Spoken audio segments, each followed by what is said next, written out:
High বন্ধুরা, কেমন আছো সবাই? নিশ্চয়ই ভালো। আমি সীমা রায়, আমার 717 চ্যানেলে সবাইকে জানাই স্বাগত। তো দেখতে পাচ্ছ আজকে কি দেখা যাচ্ছে, বেগুন পোড়া।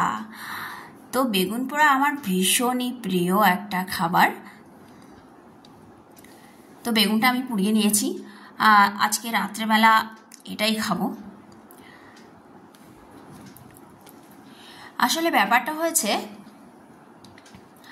আমার বেগুন পোড়া ভীষণ পছন্দের। তো বেগুনটা একদম তাজা তাজা বেগুন বাজার থেকে কিনে নিয়ে আসা হয়েছিল। তো দেখে আমি আর লোভ সামলাতে পারিনি, তো ভাবলাম আজকে আমি রাতে এটাই খাবো। তো আমি একা খাবো না, আমার বাড়িতে সবাই খাবে। তো সেই জন্য তো বেগুনগুলো আমি একটু মুছে মুছে নিলাম, ধুয়ে মুছে নিয়েছি। এবার ওটাকে আমি পোড়াবো। এটাকে কি বলে?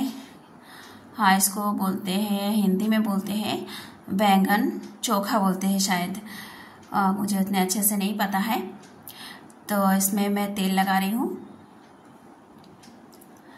तेल लगाने से क्या होता है, इसमें वो छिलका जो रहता है ना, वो निकल जाता है बहुत अच्छी तरह से, इसीलिए तेल लगा रही हूँ। तो इसके साथ में एक टमाटर भी डालूँगी, मतलब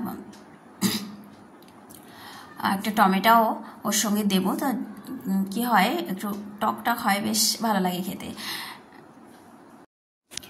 কেউ কেউ দেখেছি এটাতে রসুনও ব্যবহার করে, কিন্তু আমার রসুনটা একটু পছন্দের নয়, একদমই না।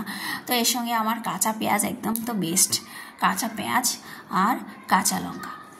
তো টমেটোটাতে আমি একটু তেল লাগিয়ে নিলাম, দুটোতেই, বেগুনে আর টমেটোয় দুটোই তেল লাগিয়ে নিয়েছি, নিয়ে পোড়াতে দিচ্ছি। এখন কাঠের আগুনে বেগুন পোড়া, আমাদের তো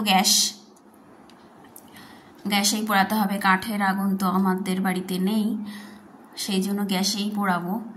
এখন যেমনই হোক, হেলদি হোক আনহেলদি হোক, এভাবেই খাবো। তো বন্ধুরা, এটা তো পুড়তে থাকবে, বেগুন পোড়া হতে থাকবে। তত সময় আমি তোমাদেরকে বলি, প্লিজ প্লিজ প্লিজ আমার চ্যানেলটাকে সাবস্ক্রাইব করো, লাইক করো, কমেন্ট করো।